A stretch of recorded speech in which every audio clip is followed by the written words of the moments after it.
Hai sahabat SB, di video part 4 kami akan membahas sejarah singkat kain ulos yang dikutip dari nusantarablogspot.com. Ulos adalah kain tenun khas Batak berbentuk selendang yang melambangkan ikatan kasih sayang antara orang tua dan anak-anaknya atau antara seseorang dan orang lain. Seperti yang tercantum dalam filsafat Batak yang berbunyi, Ijuk pengihot ni hodong, ulos penghiot ni halong, yang artinya ijuk pengikat pelepah pada batangnya dan ulos pengikat kasih sayang di antara sesama. Pada mulanya fungsi ulos adalah untuk menghangatkan badan, tetapi kini ulos memiliki fungsi simbolik untuk hal-hal lain dalam segala aspek kehidupan orang Batak. Ulos tidak dapat dipisahkan dari kehidupan orang Batak. Setiap ulos mempunyai raksa sendiri-sendiri, artinya mempunyai sifat, keadaan, fungsi, dan hubungan dengan hal atau benda tertentu. Dalam pandangan suku kaum Batak, ada 3 unsur yang mendasarkan dalam kehidupan manusia, yaitu darah, nafas, dan panas. 2 unsur terdahulu adalah pemberian Tuhan, sedangkan unsur ketiga tidaklah demikian. Panas yang diberikan matahari tidaklah cukup untuk menangkis udara dingin di permukiman suku bangsa Batak, lebih-lebih lagi di waktu malam. Menurut pandangan suku bangsa Batak, ada 3 sumber yang memberikan panas kepada manusia, yaitu matahari, api, dan ulos. Ulos berfungsi memberi panas yang menyehatkan badan dan menyenangkan pikiran sehingga kita gembira dibuatnya. Di kalangan orang Batak sering terdengar mangulosi yang artinya memberi ulos atau menghangatkan dengan ulos. Dalam kepercayaan orang Batak, jika tondi pun perlu diulos. Sehingga kaum lelaki yang berjiwa keras punya sifat-sifat kejantanan dan kepahlawanan, dan orang perempuan yang punya sifat-sifat ketangguhan untuk melawan guna-guna dan kemandulan. Dalam hal mengulosi, ada aturan yang harus dipatuhi, antara lain, orang hanya boleh mengulosi mereka yang menurut kerabatan berada di bawahnya. Misalnya, orang tua boleh mengulosi anak, tetapi anak tidak boleh mengulosi orang tua. Jadi dalam prinsip kekerabatan Batak yang disebut Dalihan Natolu, yang terdiri atas unsur-unsur ulah-ulah boru dan dongan sabutua, seorang boru sama sekali tidak dibenarkan mengulosi ulah-ulahnya. Ulos yang diberikan dalam mengulosi tidak boleh sembarangan, baik dalam macam apapun cara membuatnya.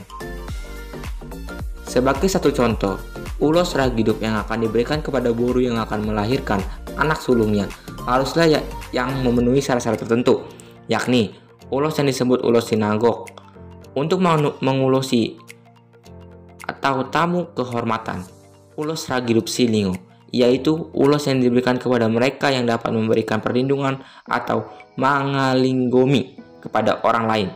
Berdasarkan raksanya dikenal beberapa macam ulos. 1. Ulos ragidup.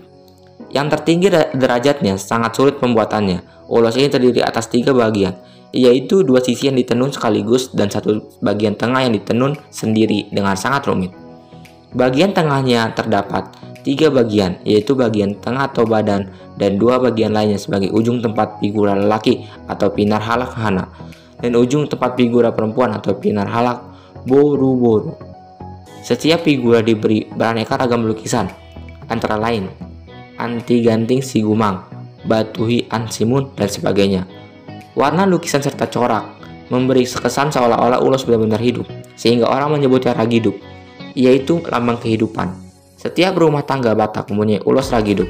Selain lambang kehidupan, ulos ini juga lambang doa restu untuk kebahagiaan dalam kehidupan, terutama dalam hal keturunan, yakni banyak anak atau gabe bagi setiap keluarga dan panjang umur atau saur matua. Dalam upacara adat perkawinan, ulos ragidup diberikan oleh orang tua pengantin perempuan kepada ibu pengantin lelaki sebagai ulos pargomgom, yang maknanya agar besarnya ini atas izin Tuhan Yang Maha Esa tetap dapat melalui bersama sang penantu, anak, dan si pemberi ulos tadi. 2. Ulos ragi hotang.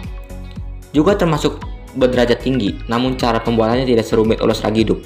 Hotang berarti rotan, dan raksa ulos ini mempunyai keistimewaan yang dapat diikuti dari keempat umpasannya. Ulos ini digunakan untuk mengulosi seseorang yang dianggap picik dengan harapan agar Tuhan akan memberikan hasil yang baik. Dan orang yang rajin bekerja dalam upacara kematian, ulos ini dipakai untuk membungkus jenazah. Sedangkan kepada upacara penguburan kedua kalinya untuk membungkus tulang belulangnya. Ulos si bolang juga digolongkan sebagai ulos berderajat tinggi, sekalipun cara pembuatannya lebih sederhana. 3. Ulos si bolang. Semula disebut Sibolang sebab diberikan kepada orang-orang yang berjasa untuk mabulang-bulangi atau menghormati orang tua pengantin perempuan untuk mengulosi ayah pengantin lelaki sebagai ulos pansaniot. Dalam suatu pesta perkawinan, dulu ada kebiasaan memberi ulos si holang si tolun tuho oleh orang tua pengantin perempuan kepada menantunya sebagai ulos bela atau ulos menantu. Pada ulos si tolun tuho, ini raginya tampak jelas menggambarkan 3 buah tuho atau bahagian yang merupakan lambang Dalihana Tolu. Mengulusi menantu lelaki dimaksudkan agar ia selalu berhati-hati dengan teman-teman semarga dan paham siapa yang harus dihormati, memberi hormat kepada semua kerabat pihak istri, dan lemah lembut terhadap keluarganya. Selain itu, ulos ini diberikan kepada seorang wanita yang tinggal mati suaminya sebagai tanda menghormati jasanya selama menjadi istri almarhum. Pemberian ulos tersebut biasanya dilakukan pada waktu upacara berkabung, dan dengan demikian juga dijadikan tanda bagi wanita tersebut bahwa ia telah menjadi seorang janda. Ulos lain yang digunakan dalam upacara adat antara lain ulos meratur dengan motif garis-garis yang menggambarkan burung atau banyak binatang tersusun teratur. Biasanya ulos ini digunakan sebagai ulos parompa dengan harapan agar setelah anak pertama lahir akan menyusul kelahiran anak-anak lain sebagai banyak burung atau binatang yang terlukis dalam ulos tersebut. Jenis lain adalah ragi botik, ragi angkola, sirata, silimatuho, olean, sinar labu-labu, dan sebagainya. Dari besar kecil biaya pembuatannya, ulos dapat dibedakan dalam 3 golongan. 1. Ulos nametmet, yang ukurannya panjang dan lebar jauh lebih kecil, tidak digunakan dalam upacara adat, melainkan untuk dipakai sehari-hari. Yang termasuk dalam golongan ini antara lain ulos sirampat, ragi huting, namar pisaran, dan sebagainya. Ulos nabalga adalah ulos kelas tinggi atau tertinggi. Jenis ulos ini pada umumnya digunakan dalam upacara adat sebagai pakaian resmi atau sebagai ulos yang diserahkan atau diterima. Yang termasuk dalam golongan ini ialah sibolang, runjat, jobi, ragiduk atau ragi hidup, dan sebagainya. Cara memakai ulos bermacam-macam tergantung pada situasinya. Ada orang yang memakai ulos di bahunya atau di hadang atau sampai-sampai, seperti pemakaian selendang berkebaya. Ada yang dimakainya sebagai kain sarong atau di abiton. Ada yang melitiknya di kepala atau di litohon, dan ada pula yang mengikatnya secara ketat di pinggang. Arti dan fungsi kain selendang tenun khas Batak ini sejak dulu hingga sekarang tidak mengalami perubahan, kecuali beberapa variasi yang disesuaikan dengan kondisi sosial budaya. Ulos kini tidak hanya berfungsi sebagai lambang penghangat dan kasih sayang, melainkan juga sebagai lambang kedudukan, lambang komunikasi, dan lambang solidaritas. Terima kasih.